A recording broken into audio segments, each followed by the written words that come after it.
So in this episode, I'm with Andrew Sharpe from Shaw Sales and Lettings, actually a qualified engineer that went into a estate agency, which is crazy.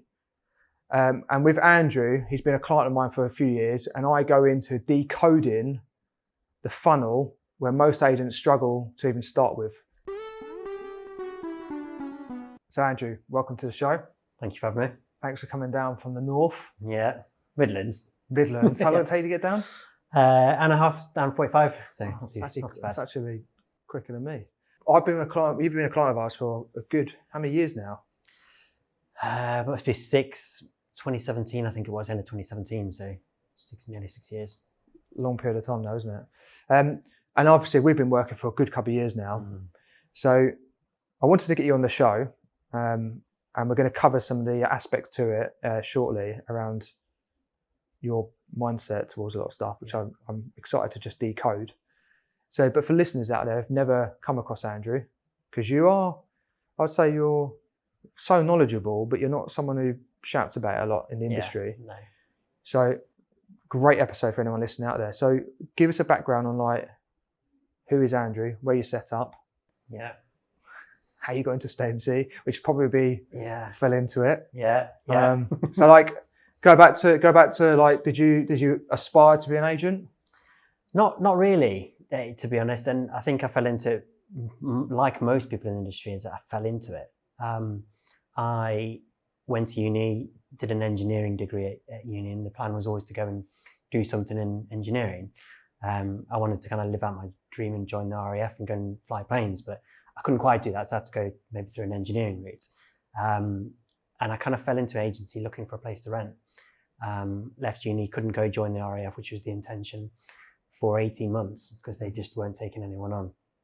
And went to apply for a property to rent at the time at Loughborough, where I was living, and they had an advert for a sales negotiator.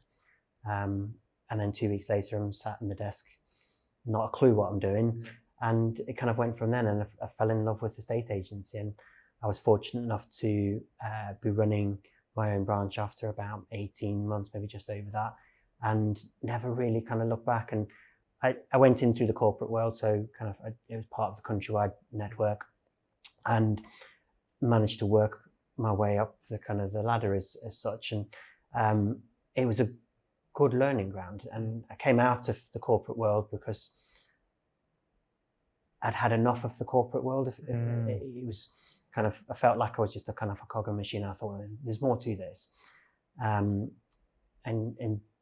joined up with Shaw, and we've never kind of looked back and actually realized I knew about estate agency, but didn't really know much about running a business or marketing, so all of that was sort of self-taught or learned kind of over time.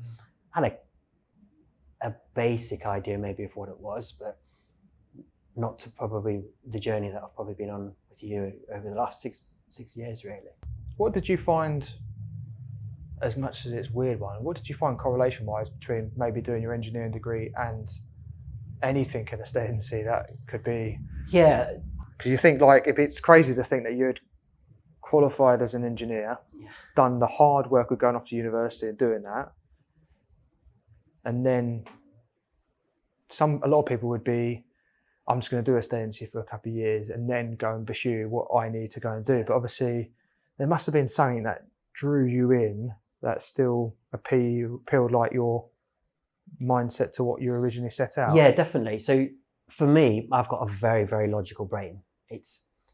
I can see the beginning, the end, and I can see how the pieces fit together. Wow. And that doesn't have to be like building something. It can be the process, but I can see it very, very quickly, and I can see where the problems might be and where that we need to maybe fix something of that. That kind of makes, to maybe using engineering terminology, is that it's easy for my brain to look at a problem and be able to solve that problem by understanding the steps and maybe how to get there. And I think I can do it relatively quickly. And I think that exists in agency. And has that literally been from a child you've had that? Yeah, I think so. Yeah. Looking back at, I guess, my childhood, it's I've always I remember taking things apart in the house and then putting them back together. And my dad would say, "Oh, I'm going to rewire the plug." "I'll do it. I'll go and do that." Yeah. From a very early age, that was what I was doing. I was building things, making things, and I'm not a kind of a DIY person as such. Like I can do it, and if I put my mind to it, I could probably think, right, I could do this, but I don't enjoy doing it. But I understand. I enjoy problem solving. Yeah. And that applies for anything. It could be people related. It could be a process. So process in the business is really, really important for me. And efficiency. I guess my brain works in a very, what's the most efficient way to do this? And that's quite interesting, because you think about most of our industry, 95% of businesses out there are really inefficiently run because they haven't thought of those processes. So really interesting. So, in those sort of earlier days, you were working for a corporate machine and they're very process driven. Like, did you, when you joined that with a proper degree in engineering, with the ideas around like how processes and how things work and solutions and to problems and how to rebuild stuff, from your initial stages of coming into our agency quite new, there was anything you thought, why do people do it this way? Was there anything that you ever thought? Not maybe in the early years, because in the early years I was learning. I didn't know anything about selling. I didn't know how to pick up the phone and necessarily call somebody and say, convert them into a market appraisal or convince them to go and view a property. That was just not natural to me at all. But I turned that into a process in my head. So I kind of just went through the steps in my head of how do I do this? And in the early years, it was just learning that and learning how to do a valuation or a market appraisal in an appointment. And again, even that was just broken into 7 steps. And it was just, right, do step 1, then move on to step 2, then deal with step 3. And it was just in my head, that was how I did it. So in the early years, it was very much follow the process. And I was probably that guy that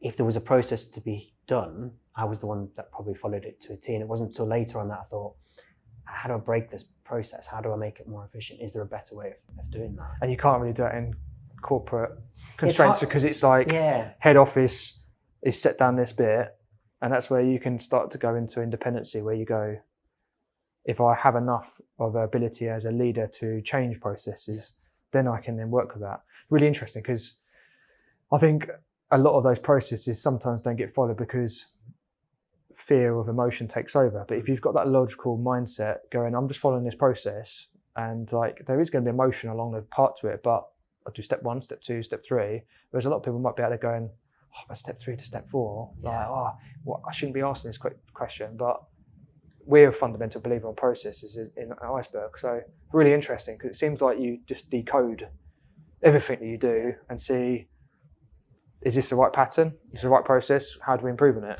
I think and probably the reason I didn't break it down so much in terms of changing the process is because I was getting success. So because I was following the process and getting success, I never really thought, well, we need to change this. It was only when I stopped getting success and thinking, right, why does this not work? Or how do I make this more? How can I do more of this? That I really started to think, is there a better way to do this? And also, I guess technology came in at that point. And when I started as a negotiator, we had a folder and applicant cards. And there was one computer in the office, and that was the secretary's, and nobody was allowed to touch it. What year was that? 2005. Yes, a couple of years earlier, just literally about 2 years earlier. It's like, and the computer was old. Only one person had it, and those. I remember getting like the desk, and the desk was still full of the previous person's stuff. The box was half full of their stuff, and then trying to work out what is all of this. Like even a mail out, folded piece of paper and envelopes and send out to people's addresses. You think it's crazy how we now work. And those are like massively inefficient times we're working through those processes. And it's like, what do we do now in our time ways to change that?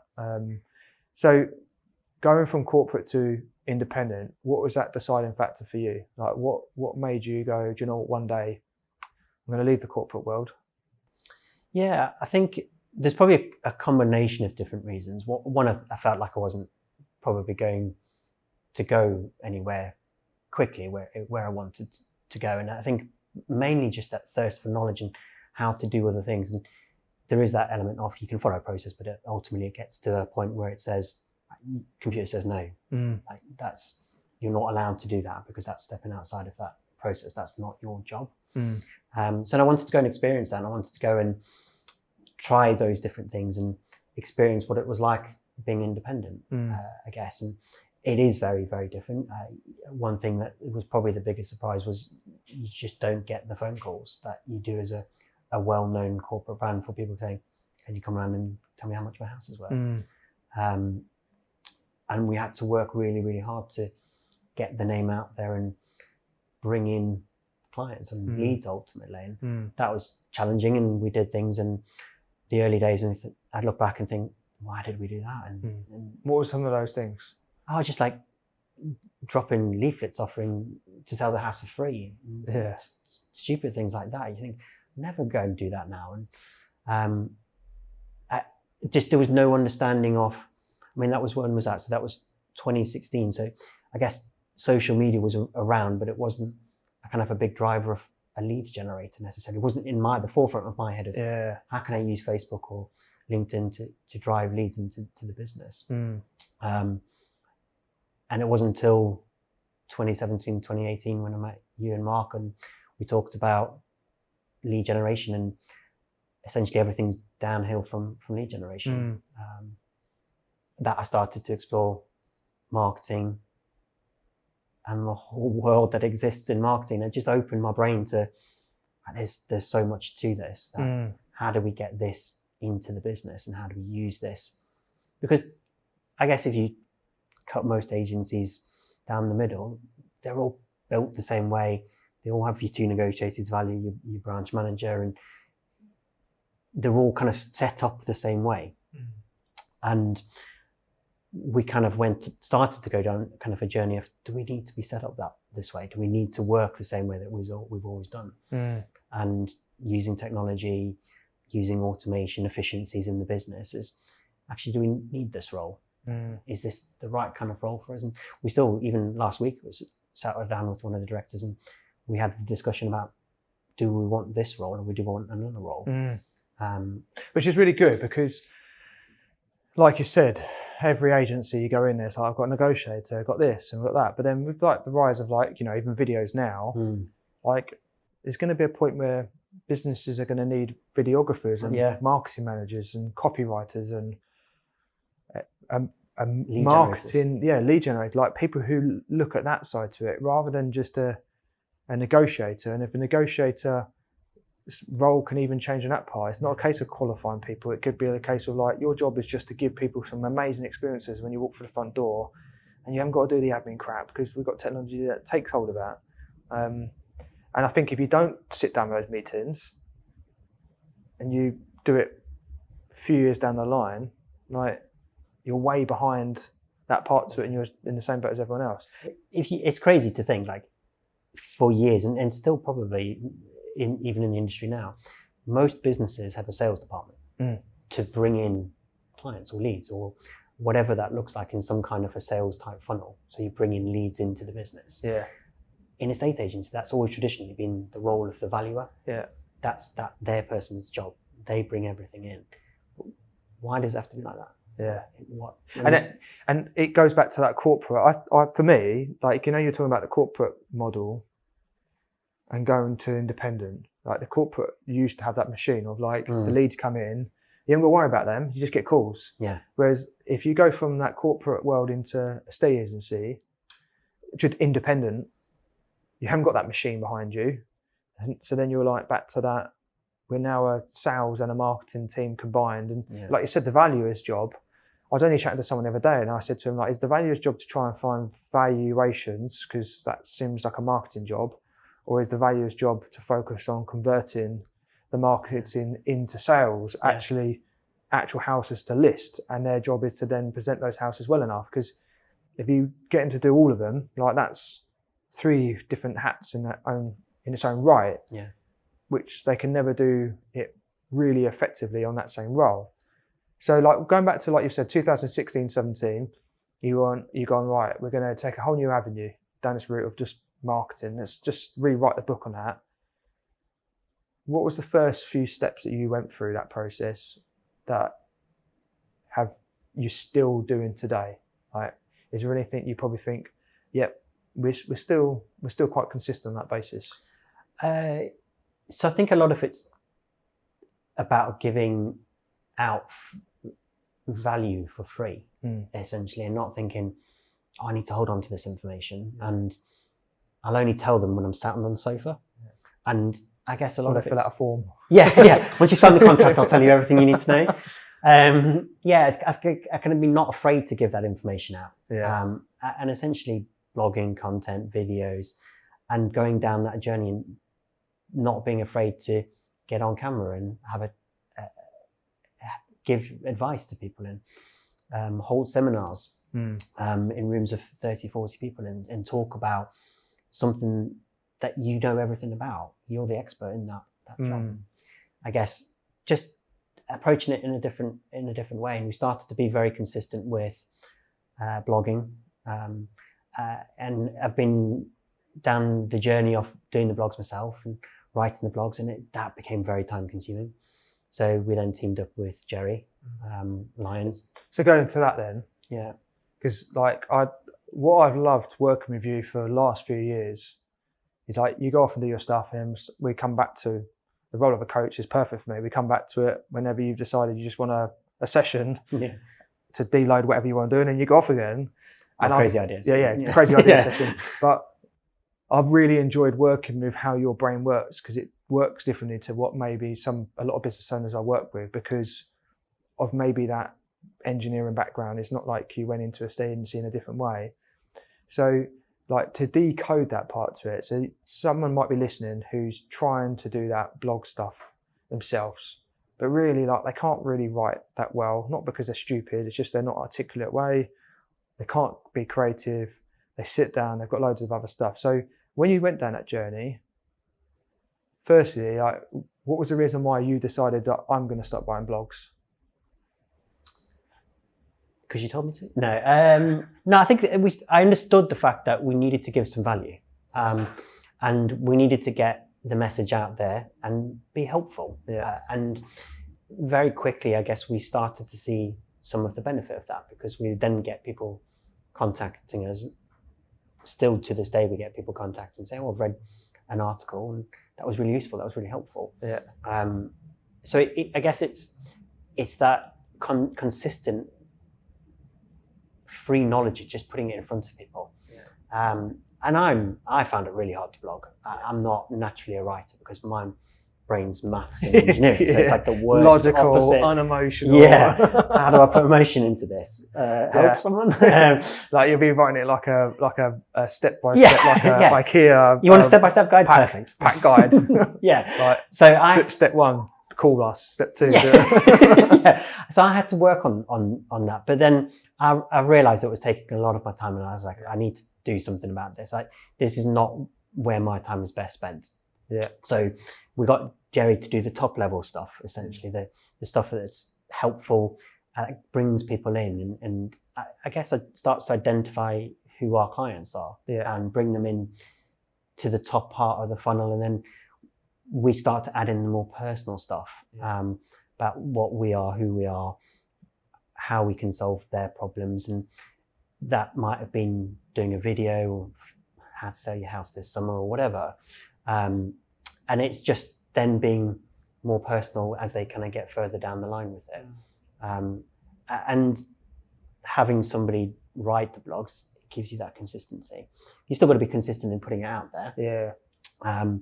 But once you've kind of got that set up, then it starts to become... Because I've got some owners who are like, we must control every bit of piece of wording. I need to write it. And then they sit down, and then I'm like, how many hours, resources do you actually have to be able to do this on a weekly basis or a monthly basis? Because I even had one client who turned off some of our free stuff because he wanted to write his own stuff. And about 6 months later, I kept on emailing him every month going, you got 15,000 people that have now not receiving anything from you when they could just be receiving this. And we did 1 month and it was like a test of like 7,000 people who opened it up. So I was like, that's 7,000 people that you've missed out every single month just communicating just back to your database. It's interesting about the resources part to it. So like, why did you pick content like Jerry's?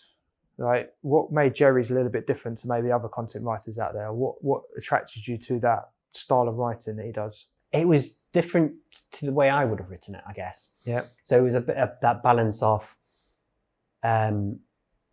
Jerry's got a very good way of getting the point across, and adding some humor into it, which is that, and then the emotional kind of side of it, I guess, and that maybe complemented some of my natural way of kind of being content, which is, right, if you do this, you'll get this. And statistics. Yeah. And I'll just chuck out some statistics and think everybody understands those statistics. So, and wants to know the statistics, which everybody doesn't. So it was kind of that balance, I guess, of some of the more emotional stuff and the people that like the statistics. And we're predominantly a lettings agency. So a lot of landlords like the stats side of it, because they want to know the stats. It's a business for them in most cases, and the numbers become important. So it's a balance of both, really.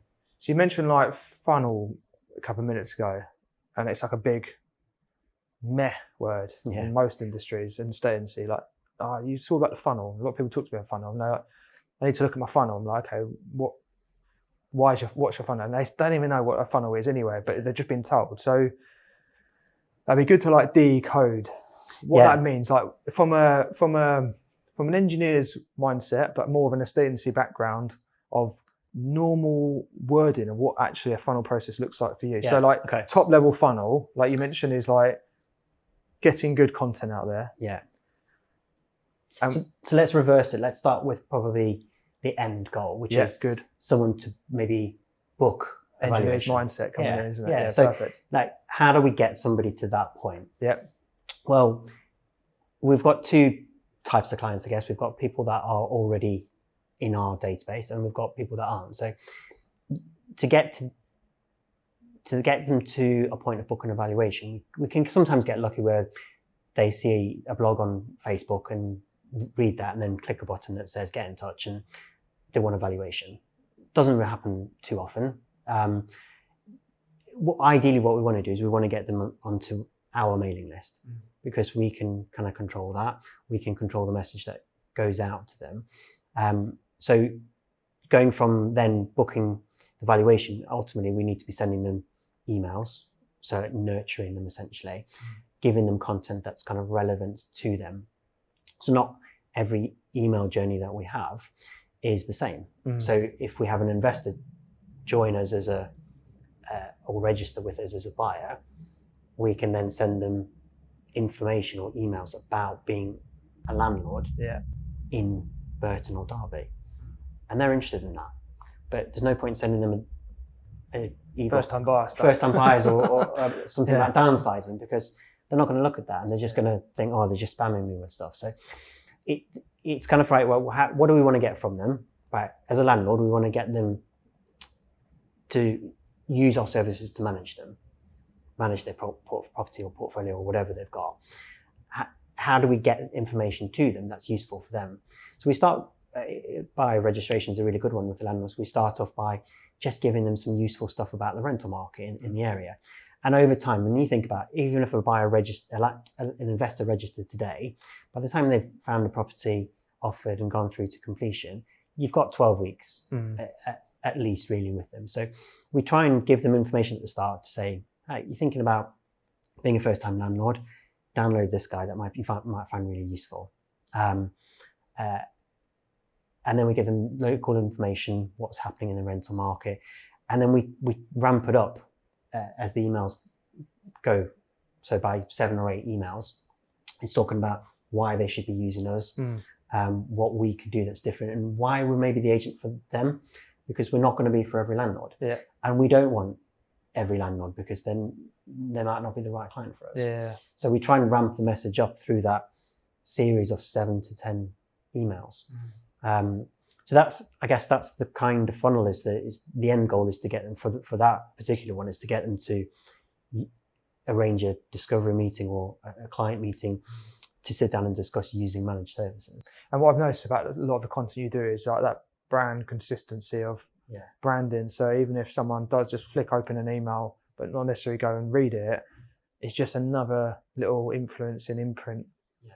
Oh, and that's not something that we did start with. It was just maybe a picture of whatever was relevant. I remember I use yours as an example when we have clients coming to that route of understanding branding. Like I look back at like page 10 or 8, and then you can see the transition you've gone through, which is a great thing because it's like that, again, going back to what you were saying, like, how can we improve this process? How can we evolve this process? How can we make it better? And you can actually see it even in your blog page.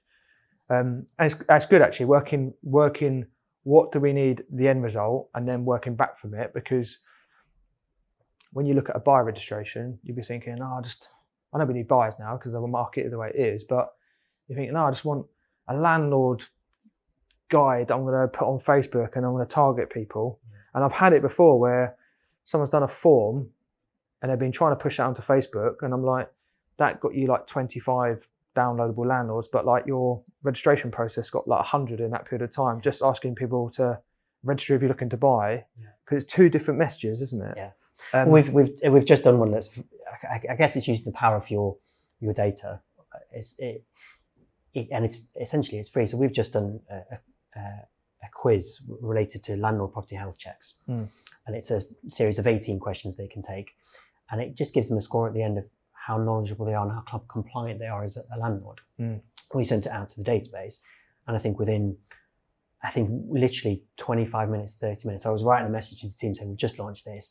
And in that time, it had taken me to write the message to the team. I think we'd had 8 of our existing clients or potential clients in the database complete the quiz. And then I've run it for a week on Facebook as an ad.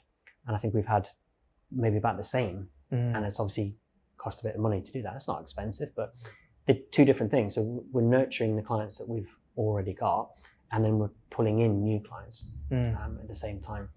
So like next step beyond that, registration, like what we'd call like a sales qualified lead.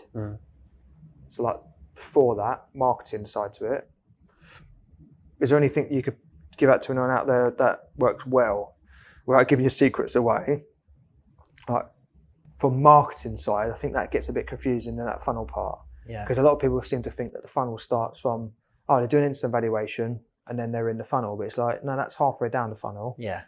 And also without talking about it just being a funnel, like what does that look like marketing wise? Like consistency of blogs.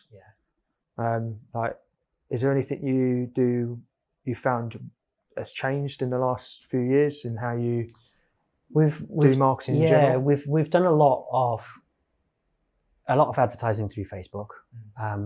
So you say like use the instant valuation as a good example of that. So the end, not the end point, but the point that you want to get them to where is they part with their information. So their name, their address and their phone number. And that may be when they fill out the instant valuation form.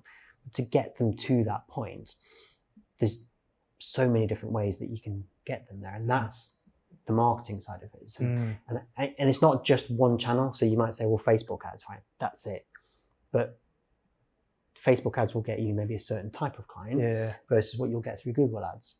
And we've noticed the difference where I think it's 30-35% better quality ads come from Google.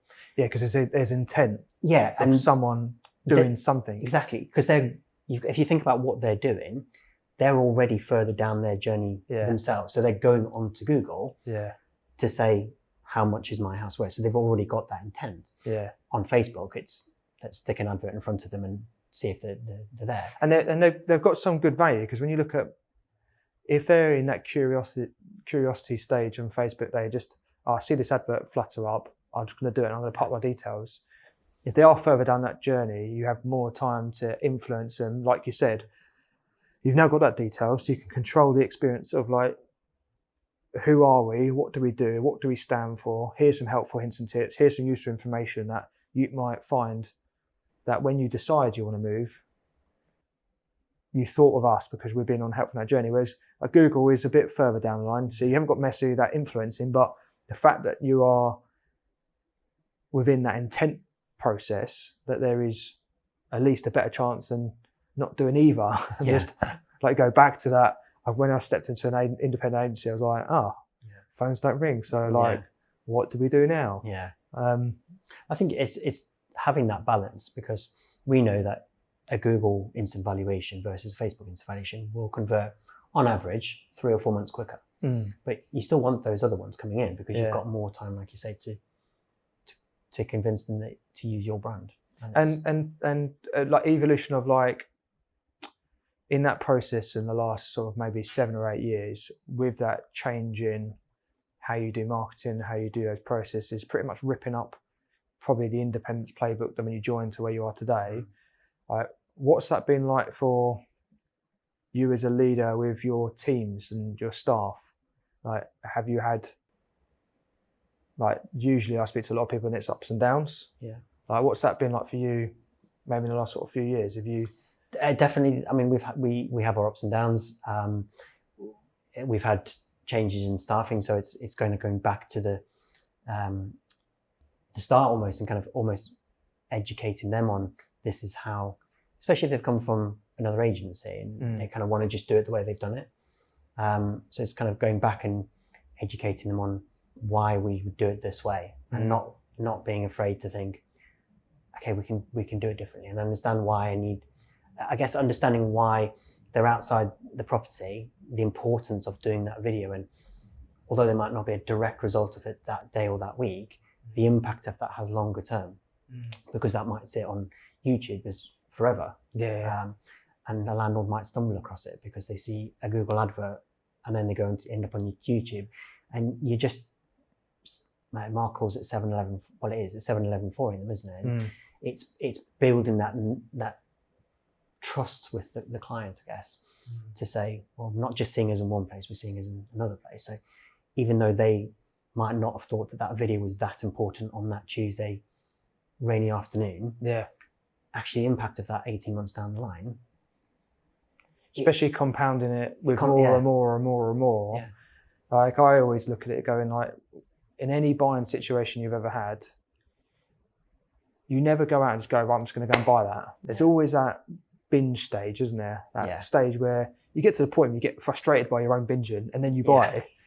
So like, if you don't have anything there for someone to binge, then where do they go? Where do they go? They'll find someone who's doing that and giving that useful information. So like you said, like, you might get disappointed if you put a video out 18 months ago that didn't get the required hit. But that's not to say that 18 months down the line, there's someone who needs that information, that found it useful, and it's not like you're having to repeat yourself over and over and over again, because it's on there forever until something takes over YouTube.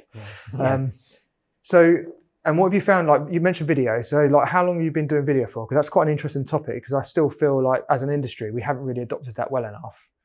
So like, how long have you been doing that for? What was it like when you first started to where you are today? It was, so we remember your first video? I do remember the first video. I remember we were outside the house, and I was worried about, we're on the street, and I was thinking, nobody walked past. Nobody walked past. And we ended up, I think we must have done about 15 different takes. And I wasn't, the way I got into it was just to say a very similar thing over and over and over again, till I got comfortable not thinking about what's the video going to look like necessarily. And just diving in, I guess. So when it was probably maybe 5-6 years ago, we started doing some form of video outside of a property, and that evolved into then monthly market updates or tips or whatever it might be. And it's hard to do. Like, there's no hiding from that fact. What do you find hard? Now, time. At the start,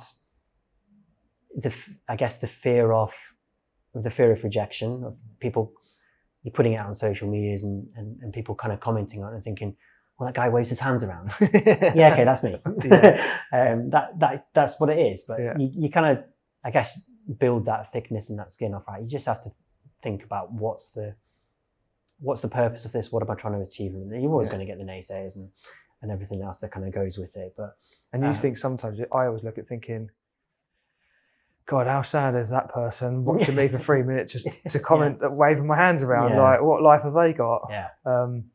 But then you sit in front of a client and you've taken on a property that's been on for 6 months with another agent before, and you sell it within 2 weeks, and a lot of it comes down to because they watched the video. Yeah. And you think, well, there's the reason for doing it. Yeah. And it gives you that confidence and that reassurance that what you're doing is working. Yeah. And then it just. Have you found with that, when people meet you, have you noticed any change in that? Because some clients will say they see that change of how you're then approached as an estate agent going to someone's house, having them watched you a couple of times and never met you. Yeah, there's definitely a feeling of familiarity already there with them. Yeah.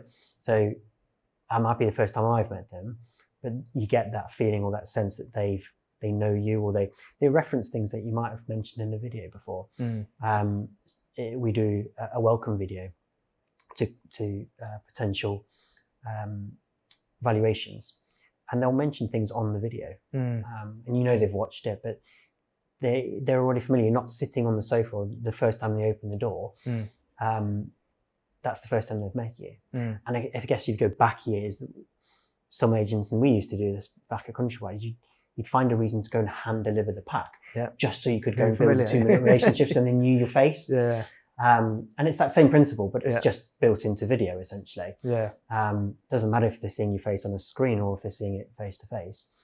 I think people still hold on to that human part to it, but then, like you said, what's a good thing that I've noticed in this podcast is that you have to identify your resources of time as the biggest fundamental factor. It's not how much money you earn, it's how you allocate your time. And if you've got to drive out to go and deliver that pack, and it's a great experience, yes, and if you've got time to do that, that's brilliant. But if you're sending a video that they can sit in their front thing and watch it for 5 minutes, and then they feel like they know you and it's getting the same result, and once you've done that video, that's it, until you decide to change it, it's an efficient way of doing things in a different way than maybe we've always done it this way, which most people sit by. Yeah, 100%. And I remember going to a friend's party and bumped into a property sourcer who worked in the area. And this is completely out of kind of our normal area. He said, I've seen your videos.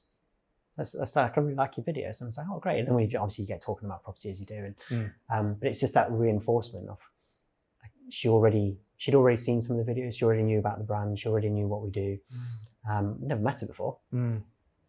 But it's just. And imagine going back to 2016 when you said you started to go on this journey. Let's pull back to that. What was your marketing then? Would you even have that? Probably same experience? Not anything. Yeah, definitely not. It would probably very, very limited. It was. Yeah. There probably wasn't any real marketing. It was right. Let's go and leaflet drop. That's the only thing that we knew, because that was what was drummed into us. Go and spend an hour dropping these streets, and that was the only form of. And it doesn't pull in any identity, authenticity, knowledge. And I think I remember going through this process of you started to do the leaflets where you wanted to give a bit more information on there, and the leaflets just started to cram with a load of words of and you're like, someone's going to get this and just have to decipher what the hell you were trying to talk about. And that's when obviously videos comes more powerful, because someone can then watch what you're trying to get rather than seeing a load of words. Yeah, and I think a lot of the stuff that we try and do, we don't try and get them from 0 to 100. Yeah. So we don't try and get them to, having never met us, to suddenly valuation. I'm going to be in your house tomorrow. I'm going to sell your house for £4 million. Yeah. Don't worry, I've got this. And then I'm going to do it in 30 minutes. It's just taking them to the next step. Yeah. So it might be that they have never seen us before, they've just registered, and the next step is just read some of our blogs. Yeah. Read some of our blogs, and then in most of the blogs there's some kind of call to action. Yeah. And that might be just to download a guide, and sometimes it might be to register, or sometimes it might be to book a valuation. But we mix it up, so a lot of the time we'll put we'll always have a call to action. Yeah, good. And it will always be relevant to whatever that blog's about. The call to action might be to one of the 30 e-guides that we've got. Yeah. And then again, it's just they read the e-guide, and that's 12 pages, and then you're just spending more time reading our brand and our faces on there, and then they go on a separate journey around whatever that might be.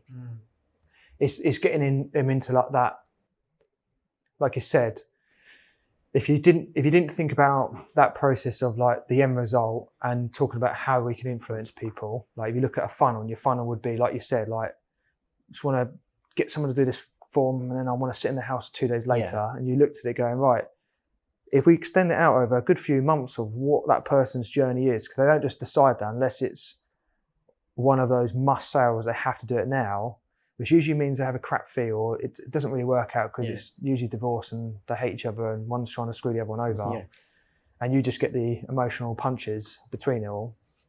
So if you look at someone who's actually researched into selling, if you've just got a register us on a website to find out properties and nothing else, or do the instant valuation and there's nothing behind it, or fill out this ebook guide and there's nothing behind it,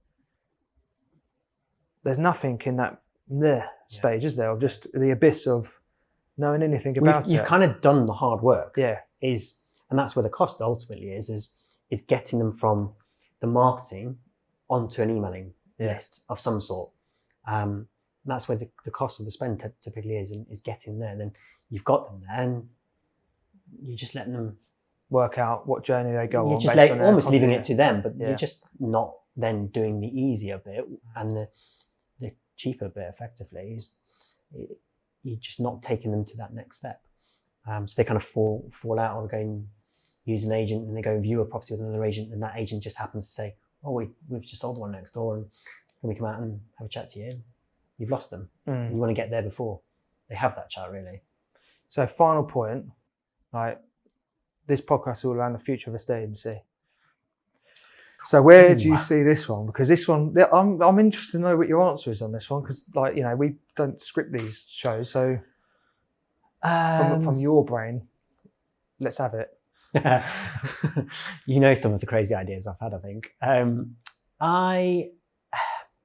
I think the future of estate agency comes down to a mixture of different things. I think it comes down to a lot of personalization, but also a lot of kind of what's probably sits behind that is a lot of automation and efficiencies, in terms of you've got the top part of getting them into the business or onto an emailing list, and then being able to kind of choose the clients that you want to work with. And that comes down to the personalization, the content, and whatever you put out in front of them. I think I'd like to see it go in a way where it's not just the typical traditional estate agent that it's always been, where you've got your two negs, your valuer, your branch manager. I think we touched on it earlier. I think it's going to go, well, I can see it going down a videographer, a lead generator, a marketer, and you're becoming a proper business then. Media business. A media business. Yeah. But once you've got the lead, everything's downhill. So you need to invest in that and get them into the business, and then you can do the easier, the estate agency bits, or get the right people to do, who are great at going out and converting on the sofa, and who are great at going out and showing properties and do viewings. And there's still a place for those people, absolutely. I don't think you'll need as many people necessarily, but I think in terms of what's traditional kind of estate agency, but I think you'll need a variety of different people. Like you said, like it's almost like have a toolkit of, it's not a negotiator.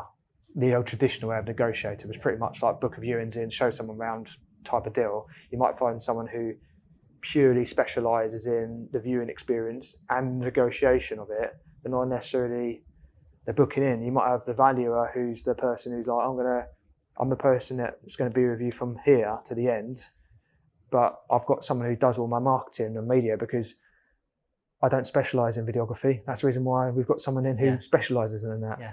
And it's a skill, and we've got to that point where we've talked about, do we get a marketer? Because as much as I enjoy doing it, it's a lot of work, and I have a good-ish knowledge, but I'm not an expert marketer because my background's not marketing. It's all kind of self-taught. Especially emotional side to it. Especially the emotional, and that's marketing. That's the bit that you need, really. So yeah, we've talked about getting those sorts of people in, lead generators, marketers. That's where we see our business kind of evolving, and having those specialist people in the business, but you still got your core people, but their role may be slightly different. But they're still doing the traditional estate agency in the sense of talking to people, but you're freeing those people up to have better better conversations. Yeah, that's good. Well, I appreciate you coming on. You're welcome. Thank you. Thanks for having me.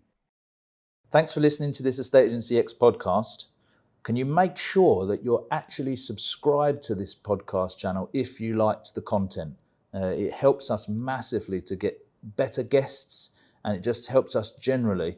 So you might think you're subscribed, but just have a double check whatever your podcast platform of preference is, that you're actually subscribed, and then that way we can continue to grow the channel and get better and better guests for you.